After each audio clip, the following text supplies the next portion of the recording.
Hi, everybody, and I'm sorry about this sun on the side of the face. It will soon, it will soon change. Anyway, I'm here in the Temple of Silence, and continuing with number 40, we've been dealing with the idea of the idol, the ideal, and the true idea, and three levels of mind corresponding. I've elaborated on that quite a bit in commentary number 39. And so we have to know in our own lives whether we are dealing with one or the other. Probably most of us have transcended captivation by the idol, but we may still be looking towards the abstract mind and its idealistic presentation. The third and sixth ray are deeply connected, we know, and the abstract mind is ruled by the third ray, and the idealism there is found on a higher mental level, but still abstract thoughts are not quite intuitions, and then when we deal with the idea, we deal with the intuition. So we're on the page 366 of this book, making our way slowly forward, and this is Rule 10. It's the 24th program on Rule 10 and the 40th program regarding rules for magic on the astral plane. So we go on. Every true student knows that this involves concentration in order to focus or orient the lower mind to the higher. Now, let's see. Then follows the work of conscious thought form building based upon these divine ideas, emanating as intuitions from the universal mind, and I suppose in a way maybe the lowest expression on the cosmic physical plane of the universal mind is the transcendental mind of Buddhi, the pure reason of Buddhi, and maybe the abstract mind is not really, it's kind of an extension of the universal mind, as is the mental plane, but when we want to really understand the ideas that are found in the universal mind, we need to access the transcendental mind of Buddhi. So we're kind of going on with what we've been discussing. Every true student knows that this involves concentration in order to focus and orient the lower mind to the higher. This is the building of the Antakarana. Temporarily, the normal thought form building tendencies are inhibited, and if there is too much lower mental activity, the impression from the transcendental mind, TM, from the transcendental mind cannot get through. It will be deflected, which is why we have to subdue in Raja Yoga the modifications of the versatile psychic nature and the versatile mind. Through meditation, which is the mind's power to hold itself in the light, another great definition, and in that light become aware of the plan, he learns to bring through the needed ideas. Well, this is, in a way, a second stage of Antakarana building. First, we have to reach from the mental unit to the monastic permanent atom, and then increasingly into the Buddhic sphere. So it will be deflected, and let's just say here an excellent definition of meditation.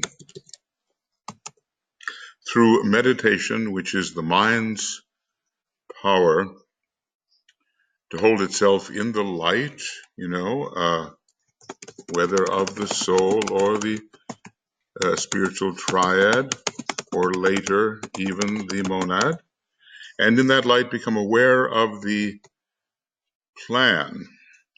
See, this is going a little in the Achlary process and esoteric psychology. This is going a little beyond alignment, crisis, light, revelation. That's the key. The light at first shows everything that's wrong with the individual, with the energy system, the psyche, the accumulated tendencies, the skandhas, all that. But there is a greater light which brings revelation of the plan, and that's the next step. And when there is revelation of the plan, and when we begin to really work with it, eventually there will come initiation, which is Achlary, the last stage in that, unless we want to, expand it. Through contemplation, he finds himself able to enter into that silence which will enable him to tap the divine mind, wrest God's thought out of the divine consciousness, and to know. Now, so let's see, study AAB in from intellect to intuition on contemplation. It's really good.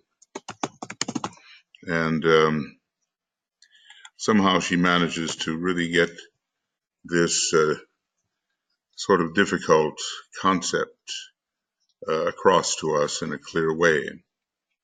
So meditation is the first stage, while concentration is then meditation, then contemplation, as we have learned. Through contemplation, he finds himself able to enter into that silence. There is we might say, there is a stage of identification found in the act of contemplation, progressive identification, until we reach that very high contemplative stage, which we call samadhi, and there even the illumination and inspiration which follow on contemplation are included, and probably we're knocking at the door of a rather high initiation when we can achieve samadhi, or it is the result of having achieved that rather high initiation. So through contemplation, he can tap the divine mind, wrest God's thought out of the divine consciousness, and know, we might say, know directly. This is called by Master Moria straight knowledge by Master M. Okay, and of course, the divine plan probably can be still more intimately known on the atmic plane, and as we ascend the planes on the cosmic physical plane, the divine plan as derivative or derived from the divine purpose is clarified still more. This is the work before each aspirant. Now, okay, it's a generic term, this word aspirant, and it all depends upon that towards which we are aspiring. Every great being, even among the Logoi and beyond, is an aspirant towards the reunited stage of re-becoming the universal Logos in its entirety. This is the work before each aspirant, and hence the necessity of his understanding the nature of his mental problem. Well, we might say what blocks the possibility of reaching into the realm of ideas, which are living beings, we're told, interestingly. The tools with which he must perforce work. Is the mind really trained? That's the question. And the use he must make of what he learns and gains through the right use of the mental apparatus. Okay, so the aspirant must have a knowledge of his limitations, an understanding of his mental abilities, and must use knowledge correctly. Yeah. Now, how is this to be done? How bring through and how build afterwards? It's such a straight question. Touch ideas, clothe them in the proper idealistic form in the abstract mind, and build the practical thought forms which will allow some timely application of the ideas in the lower 18 subplanes. Okay, LESPs. Let's see if I can do that. Now, lower 18 subplanes. I talk about it often.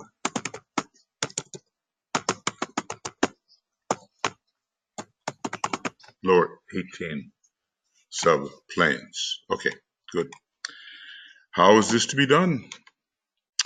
How bring through and how build afterwards? I mean, really, we're walking around somewhat in a prison. It's a mental prison and a prison of consciousness. It's I've been dialoguing with a good friend who is so thoroughly trained in the Western ways that all of what we are discussing here appears to be the veriest nonsense. What can I say? That is the training to which we have been subjected, and only experience will help us through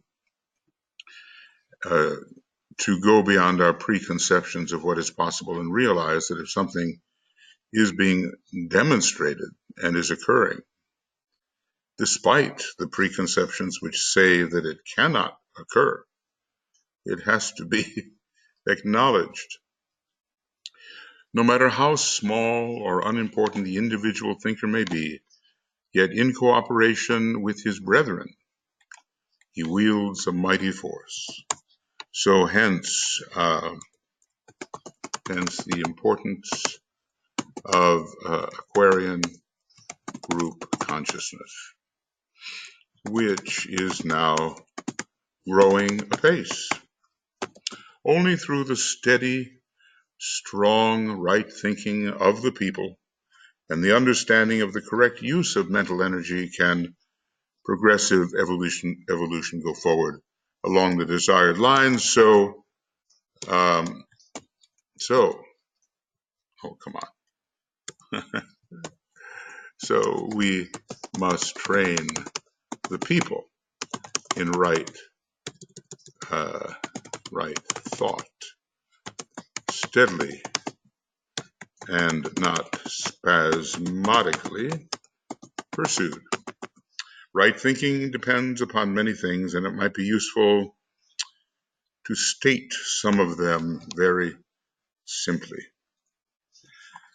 This is such a practical book, isn't it? Okay, upon what does right thinking depend?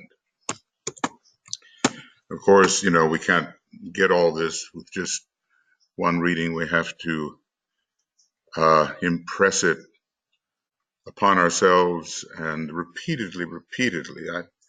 I tell you, I oftentimes repeat something important 3 times to myself. I got that from Agni Yoga, If you really want to drive the point home, repeat it 3 times. You really want to remember something, impress it, press the bridge of your nose. It seems so, it seems absurd, but there are little occult things one can do to assist the right impression of the higher energies and their availability when we really need them. So anyway, upon what does right thinking depend? Because, right now, let's just say, right now, the great majority of human beings are subject to, you know what I'm going to do? Yeah, GL, okay. I'm going to make a glamour and illusion. Just call it GL.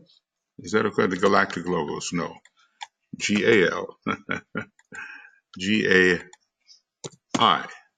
That's better. Glamour and illusion. Are subject to glamour and illusion and cannot think correctly nor divorce themselves from Camamanus, which is never entirely clear. So anyway, this is a big job for us. The very first thing here is the ability to sense the vision, if we want right thinking. So, if we want right thinking, then the ability to sense the vision, and that involves a capacity in a faint measure to realize the archetype of which the lodge, on which the lodge is endeavoring to fashion the race, and these archetypes are really found on the monadic plane and on the logoic plane. Ultimately, well, maybe not even ultimately, but at least in terms of the cosmic physical plane. It involves cooperation in the work of the Manu, who is molding the racial form, right? And the development of abstract as well as synthetic thought, the flashing forth of the intuition. So we're looking for what the Lodge is trying to accomplish. The Manu, what do we say? He molds the racial form. And the development of the abstract as well as synthetic thought. Synthetic thought is beyond the abstract mind and is apparently intuitive.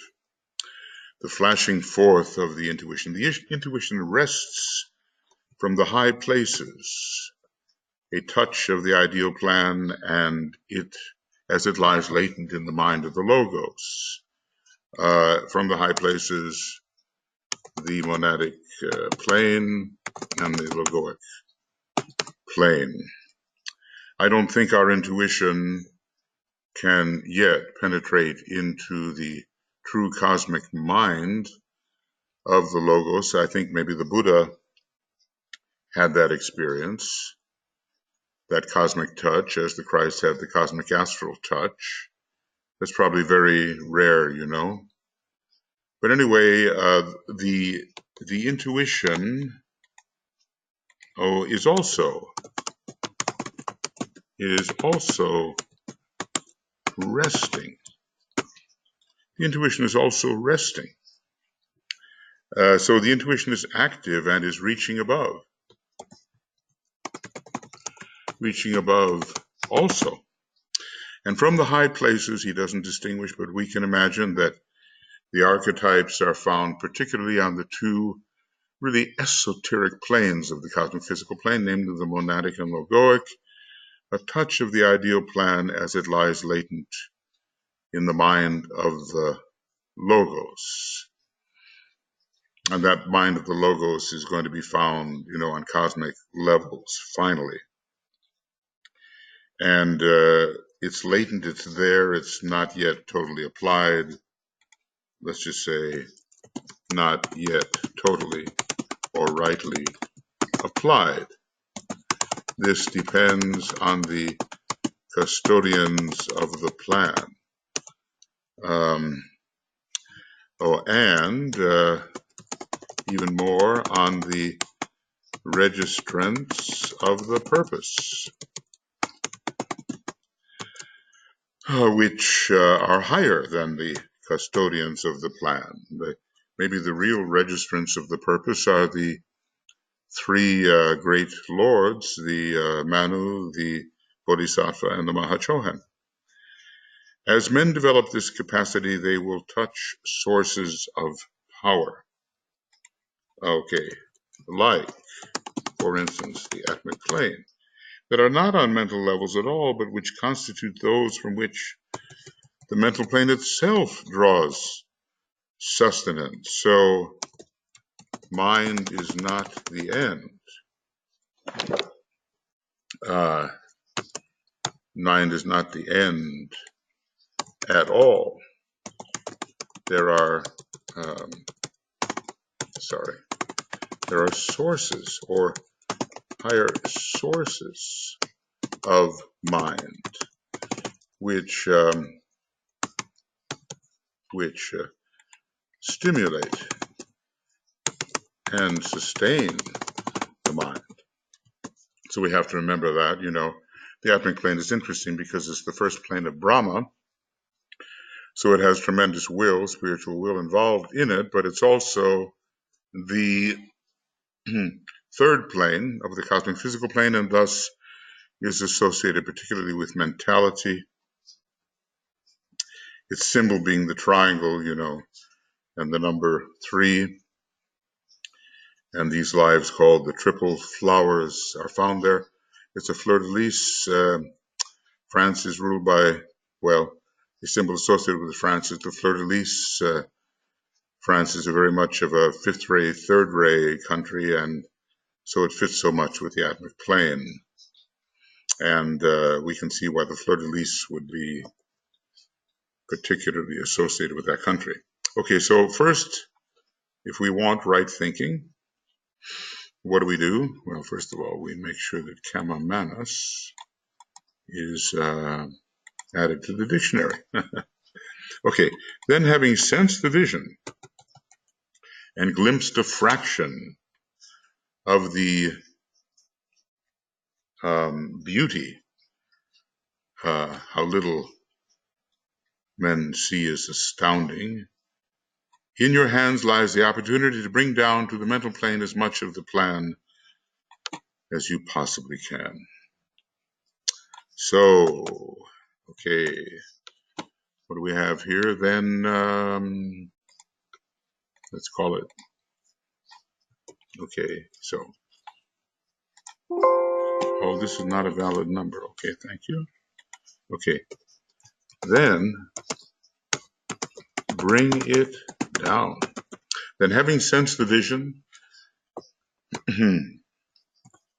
and glimpsed a fraction of the beauty, how little men see is astounding. You can only imagine the consciousness of Master DK and the kind of compassion he has for us due to the limitations of our perception. In your hands lies the opportunity to bring it down to the mental plane. Bring down to the mental plane as much of the plan as you possibly can. Nebulous and faint at first is your grasp after it, yet it will begin to materialize. So what do we say? Have patience with this bringing down process. It will lead to condensation and clarification. Condensation and clarification. Seldom at first will you find that you can contact it, for the vision comes through the medium of the causal body, and few can hold that high consciousness for a long time. So, okay, that's telling us something about causal consciousness, isn't it?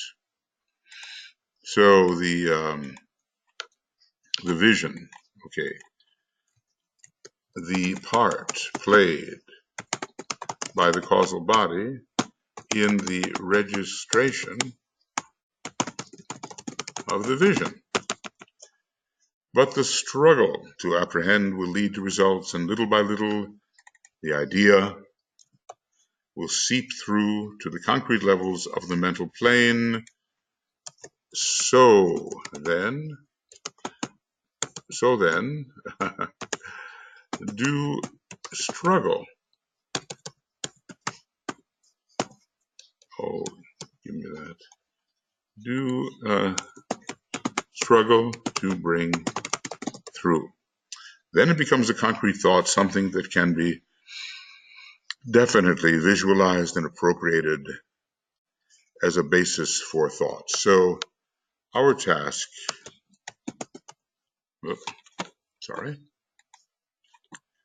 so let's see here. Our task is to concretize correctly the idea and use the concretization to change things in the world of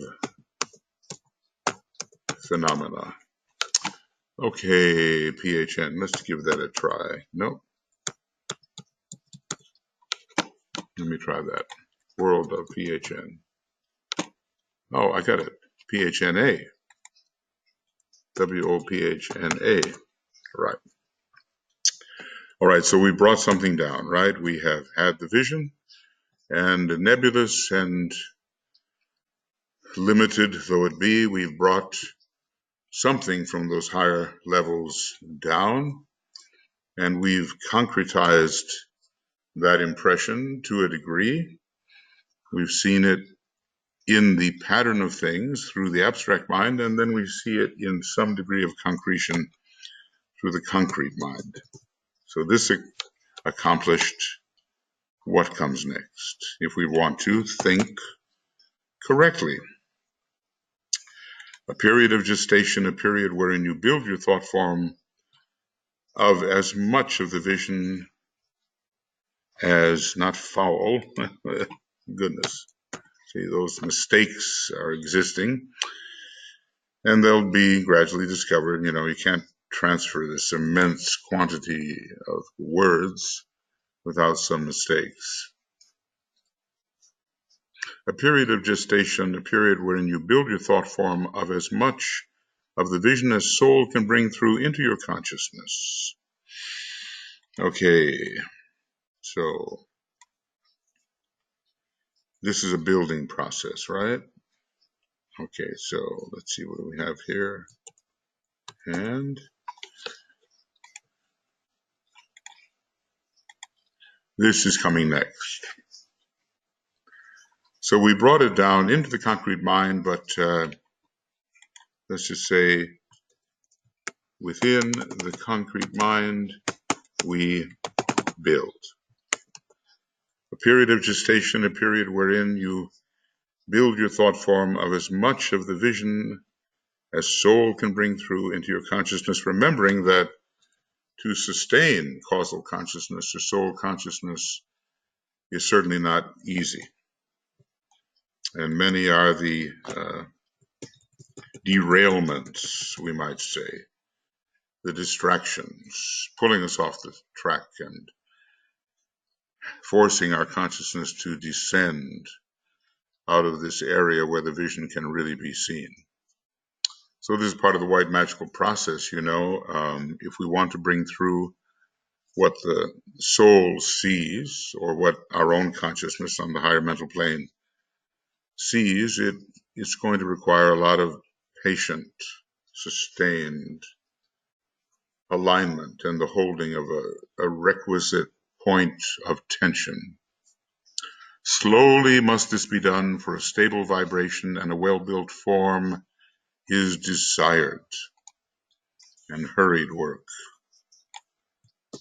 leads nowhere. Such wisdom here, and such a requirement upon us for real patience in the face of a process that can take many lives to perfect. As you build, there will gradually be sensed a longing, a desire. He's really repeating the white magical process in a way. We're building on the mental plane, and then we're adding the intensity of the Agni Suryans, the desire body, the longing for incarnation, for that idea which has become a thought form. As you build, there will gradually be sensed a longing, a desire to see this vision brought to earth and see it becoming known to others among the sons of men. So let's just say desire for manifestation of the thought form increases. Then you vitalize the thought form with the power of your will. You seek to make it be, and this involves etheric application, vitalization. This is really a repeat of the magical process. Then you vitalize your thought form, because you can desire to have it manifest, but desire alone probably is not enough. It has to have the vitality to, in a way, fight its way through and into and through the ancient fires of the dense physical levels. And this is where, and we're going to learn about this as we go on, many abortions occur. Okay, so the rhythm becomes heavier and slower. The material built into your form is necessarily coarser.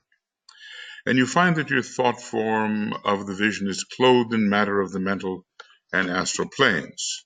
So we have the coarsening of the idea, the ideal, as it becomes more and more concrete through the building in of lower mental and astral matter. Okay, I'm just amazed. In the beginning of the Arcane School, I think I joined in 1972, so that's going to be like 46 years ago right now, just about now. And A Treatise on White Magic was one of the first books after Light on the Path that we're going to be reading, and did read, and I read with care, and I think I did, although now when I look at it, I wonder if I did. There's so much in it that even evades more intensive study like this. Well, it evades the kind of study I gave it. Now, maybe a little bit more will come through with this kind of line by line, word by word analysis of what is being said, again, realizing that much is necessarily left out. Well, now next, happy the disciple who can bring the vision nearer to humanity and work it into existence on the physical plane. Maybe a few of us from time to time experience that inner satisfaction, always coupled with the realization of how little really has been done. But okay, bring the vision nearer still to humanity. For myself, I have the vision of these esoteric schools. It captivates my thought and sets for me a path for the future, at least in terms of what I can realize at this moment. And are these different organizations, the Seven Ray Institute, the University of Seven Rays, the Moria Federation, are they bringing this aspect of the plan, the creation of the banded esoteric organisms? Are these institutions bringing this nearer to the physical plane? Well, I hope so, and let's see. Remember this, that the materialization of any aspect of the vision on the physical plane is never the work of one man. And that's the group consciousness, and so many have been involved in this. And as we see that even from the very beginning with Master DK and his groups and everything that the reason we have these books, this great teaching, Alice Bailey was the source, but she couldn't have done it alone, could she? The editors were needed, the printers, the proofreaders, all those making an office function. Only when it has been sensed by the many, only when they have worked at its material form, can their united efforts draw it out into manifestation. So a certain critical mass of would-be manifestors is required. And, those did come around Alice Bailey. They were attracted and they assisted, even, financing the books. One of the disciples, in relation to whom great lessons could be learned, came in with the money. And as Master DK, you said, you will see that we are not ungrateful, even though this man had many problems. But sometimes reading the discipleship letters of the people who had many problems, we learn a lot. There's so much to be learned from discipleship in the New Age, and no question that if we continue in earnest on this path, we will be in touch with Master DK, and teaching will be given, certain advice will be given that will facilitate progress upon the path. Thus, you see the value of educating public opinion. It brings the many helpers to the aid of the few visionaries. That's one of the, that's another angle on it, isn't it? Not just that we get more intelligent voting, which we do, and greater acceptance in the consciousness of humanity, but it actually brings in the helpers. So this is so important, right? Bringing in the helpers. And, I guess I remember the very first time I was in Maine in the United States. I was looking out over the water, and I seem to remember at the back of the book, training in discipleship is offered by the Arcane School, something to that effect. And really hit me that amazing, the training should be offered.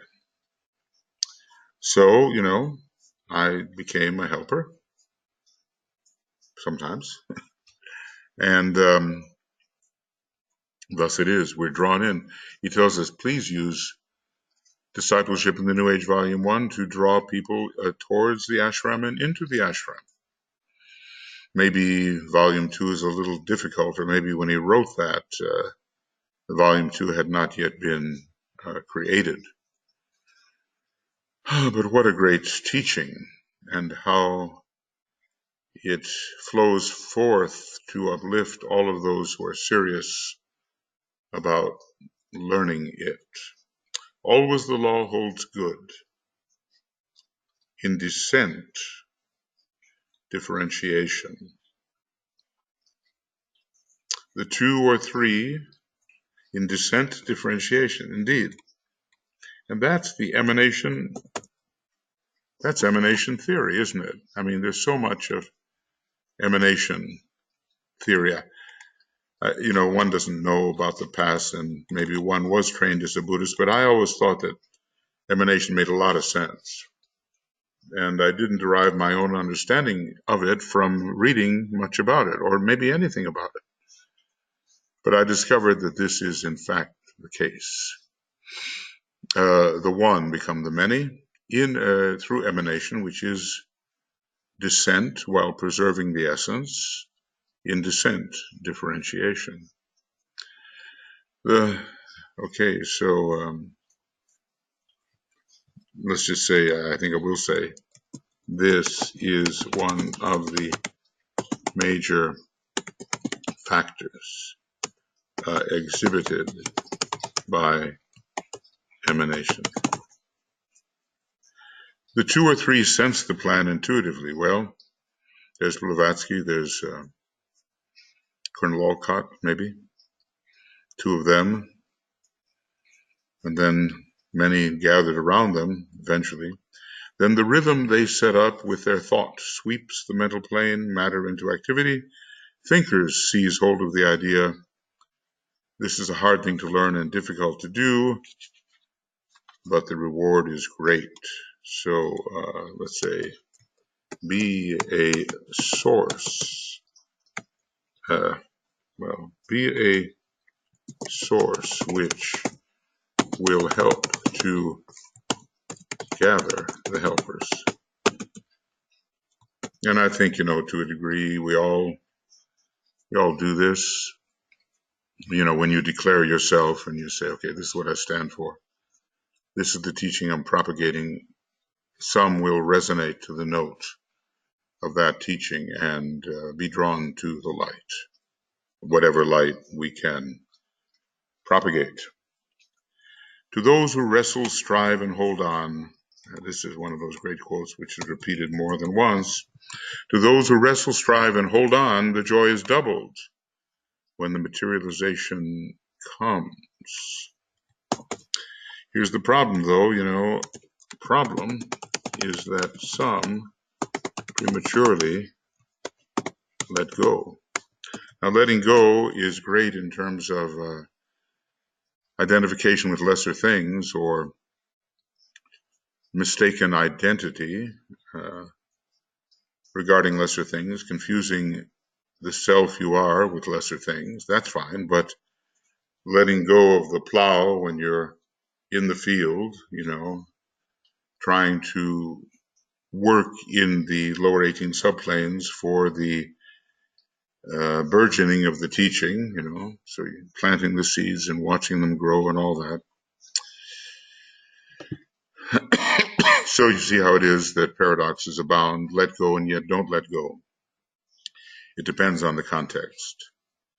The joy of contrast will be yours, for knowing the past of darkness, you will revel in the light of fruition. Well, I think sometimes we have to bear this past of darkness quite a while, but we must persist and not let go, or should we say, not let go even while letting go. So it's a dual life. The joy of tried and tested companionship will be yours, for years will have proved to you who are your chosen associates, and in community of suffering will come the strengthening link. No doubt, Masters M and KH are linked that way, and Master DK with them, and the members of the Brotherhood linked together, finding each other eventually, even though they may have been in many different countries and perhaps not even knowing each other personally, but eventually they will recognize that they've been working together on a common project. The joy of tried and tested companionship will be yours. And I think, when you get to be a bit older, then some of that is coming through. I mean, you really begin to know who are your chosen co-workers. For the years, and it takes years, will have proved to you who are your chosen associates, and in the community of suffering will come the strengthened link. So, okay, come. If I can get back there. And I think what we want to say here is that suffering brings strength.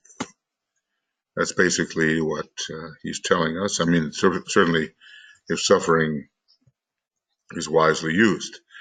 The joy of peace after victory will be yours. For to the tired warrior, the fruits of achievement and rest are doubly sweet. The joy of participation in the Master's plan will be yours, and all is well that associates you closely with them. And we remember, I think it's pretty much Master M's statement. It is a joy to do the Master's work. This is the promise, the promise of the reward. Maybe it doesn't touch the personality per se. We're told to look on and see our life spent for nothing that touches the personality. But then again, as we are slowly realizing that we are not the personality, we don't care so much, just as long as it touches what we think and know ourselves to be in a higher way. The joy of having helped, I love this though, that and all is well that associates you with them. So, it comes back to Master Moria. Master Moria's very declarative statement, basically, must we shout it in your ears, hierarchy, something like that. The joy of having helped to solace a needy world, of having brought light to darkened souls, of having healed in some measure the open sore of the world's distress will be yours. And in the consciousness of days well spent, and in the gratitude of salvaged souls, comes the deepest joy of all. The joy a master knows when he is instrumental in lifting a brother up a little higher on the ladder. Oh gosh, it's so beautiful. The joy a master knows in the gratitude of salvaged souls, in the consciousness of days well spent. One wishes one could spend days just a little bit better, and sometimes karma enters and you wonder, you'd like to be doing more of this, but concrete things demand attention. But this is so very beautiful somehow. This vision that DK gives as an incentive for all of us. Of course, it's not so much that we're interested in these end results. They come naturally when we're interested in the welfare of, as the Buddhists would say, all sentient beings. This is the joy that is set before you, and not so very far it lies ahead. And so basically he's saying the same thing here. So work not for joy, but towards it, not for reward, but from the inner need to help, not for gratitude, but from the urge that comes from having seen the vision and realization of the part you have to play in bringing that vision down to earth. I find this to be a marvelous section for incentive, but he does balance the picture, doesn't he? He's saying, look, don't work here for the joyous end in view. Work for the true motive. And that true motive is helping, solacing, saving. And then all these other things will be added unto us, and we may enjoy them, but we're not working towards our own enjoyment. But generally, if we can bring the vision down to earth, I think he's saying it is a joy to bring the vision down to earth.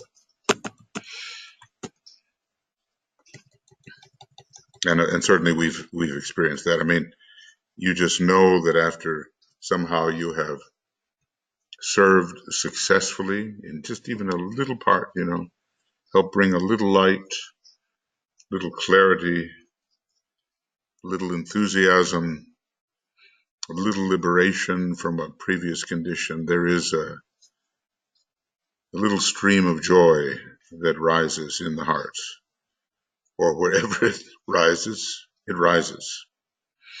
It is helpful to differentiate between happiness, joy, and bliss. And of course, those of us who are somewhat familiar with the teaching, we've been like quoting this forever. And I guess this is the source of it to be repeated. First, happiness, which has its seat in the emotions and is a personality reaction. Okay, well, sometimes the term happiness is used generically, and sometimes it is used with great specificity. Secondly, joy, which is the quality of the soul and is realized in the mind when alignment takes place. That is, when we're really aligned with the soul, and I suppose even more functioning within the causal body and sustaining that functioning, which is not so easy. Okay, joy is realized in the mind. We should really meditate on these things.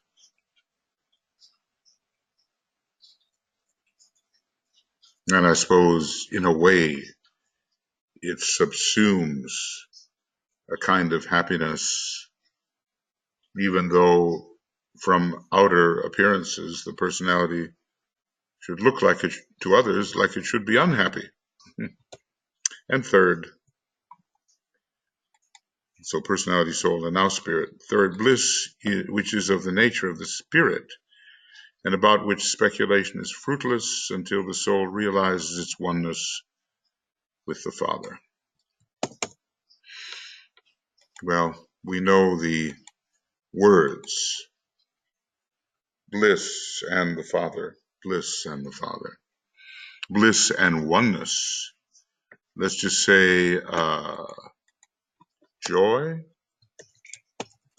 and unity.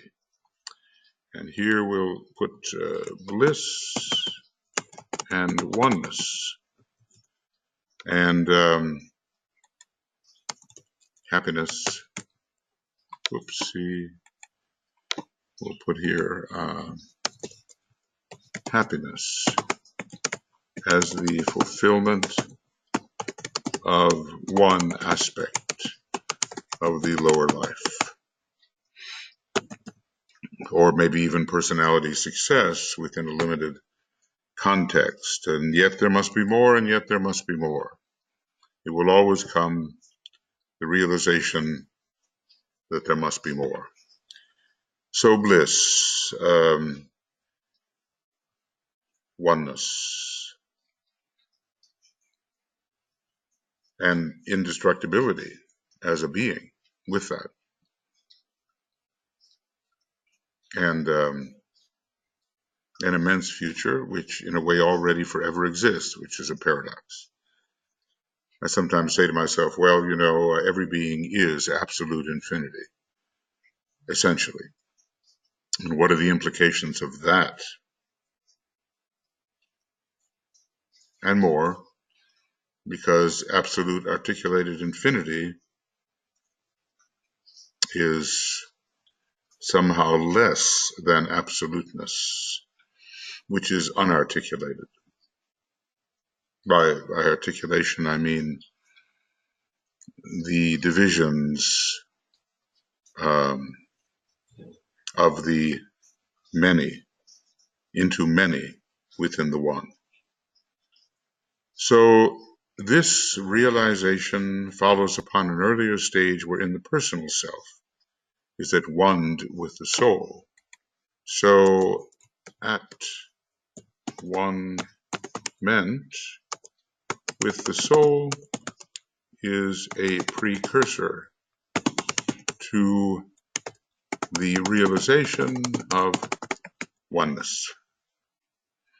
Therefore, speculation and analysis as to the nature of bliss is profitless to the average man whose metaphors and terminologies must perforce be personal and related to the world of the senses. Does the aspirant refer to his happiness or joy? Well, I think, if we're being specific, we'll have to refer to one or the other. Sometimes in Agni Yoga, Master Morya says, well, if the average man or the person who knows nothing about the yoga asks you, why do you practice the yoga? And you tell him that you may be happy. If he refers to the latter, it must come as the effect of group consciousness, of group solidarity, of oneness with all beings, and may not be interpreted in terms of normal happiness at all. Normal, personal well-being. So joy requires group consciousness.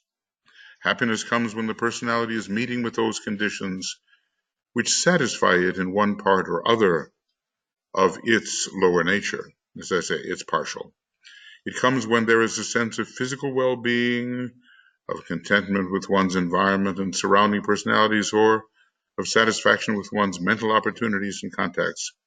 Happiness, and this is the big one, is the goal of the separated self, if we're being technically accurate about it, not using it in the generic sense, like you can use illusion, glamour, and maya in general senses as well as in specific senses.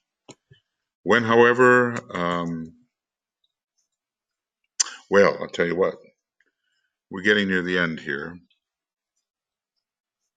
and I think it would be best to call this. Right now we're on page 370, and 370, yeah. I think, it's very clear what we're going to be continuing with. So let's let's call this one to an end, this program. I always like to go on, but duties call, they do. And also, it does seem easier for many people to assimilate a 1-hour program than to go with some of those 5-hour programs I was once making. Okay, so anyway, this is the end, and it has been 366 to 370, and we're dealing with the 3rd of September. Now, next one's going to be number 41. Sometimes I miss here, and we're going to start from 370 and go forward, and it's going to be the 25th program in Rule 10. Can you imagine? Heavens. So, telling me I can't save, and I'm just going to hope that I have succeeded in saving a little, and going to look here, Treatise on White Magic video commentary, 3/9/1828. Yeah, we're good. Okay. I think it's just that it's such a big file, the entire book plus whatever I'm writing in here, and it doesn't save so easily. So, okay, friends, we'll go on to the 25th program, which is really the 41st program for the rules of magic on the astral plane, and certainly we get the sense that we're being very well and practically instructed in transforming our personalities so we become an effective unit in helping to bring the divine plan into expression, however small that expression may be when dealing with our own limited capabilities. So we'll move on as best we can and study hard. Love and many blessings.